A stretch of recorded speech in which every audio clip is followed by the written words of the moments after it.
Hi friends, welcome back to Ignoppals. நம்ம இக்னோல படிக்கிற ஸ்டூடெண்ட்ஸுக்கு இந்த அப்டேட் மிஸ் பண்ணிடாதீங்க. உங்கள் நெக்ஸ்ட் செமஸ்டர் டிலே ஆகிடும்.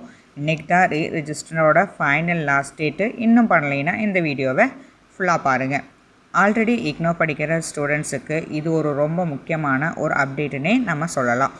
ஜூலை 2026ஓட ரெஜிஸ்ட்ரேஷனுக்கு இன்றைக்கி தான் லாஸ்ட் அண்ட் ஃபைனல் டேட். நீங்கள் நெக்ஸ்ட் செமஸ்டர் இல்லை நெக்ஸ்ட் இயர் நீங்கள் கண்டினியூ பண்ண போகிறீங்கன்னா ரெஜிஸ்ட்ரேஷன் கண்டிப்பாக கம்ப்ளீட் பண்ணணும். லாஸ்ட் டேட் முடிஞ்சதுக்கப்புறம் போர்ட்டல் க்ளோஸ் ஆகிடும். லேட் ஃபீஸில் எக்ஸ்டென்ஷன்ஸ் வரும்னெல்லாம் எந்த கேரண்டியுமே கிடையாது. ஆல்ரெடி நமக்கு கொடுத்துருக்கிற டைமை நம்ம இக்னோ 15 டேஸ் எக்ஸ்டெண்ட் பண்ணியிருக்காங்க. அதனால் இன்னும் அப்ளை பண்ணலைன்னா இன்றைக்கி இக்னோ சம்மர் போர்ட்டலை லாகின் பண்ணிவிட்டு ரெஜிஸ்ட்ரேஷன் கம்ப்ளீட் பண்ணிங்க. அப்ளிகேஷன் சப்மிட் பண்ணதுக்கு அப்புறம் பேமெண்ட் ரெசிப்டை டவுன்லோட் பண்ணி வச்சுருக்கோங்க. சேஃபாக அந்த ரெசிப்டை கையில் வச்சுக்கோங்க. இந்த அப்டேட் உங்கள் ஃப்ரெண்ட்ஸுக்கும் ஷேர் பண்ணுங்கள். இக்னோவோட லேட்டஸ்ட் அப்டேட்ஸு அண்ட் எல்லாமே உங்களுக்கு நான் அப்டேட் பண்ணிகிட்டே இருக்கேன். தேங்க்யூ. நெக்ஸ்ட் வீடியோவில்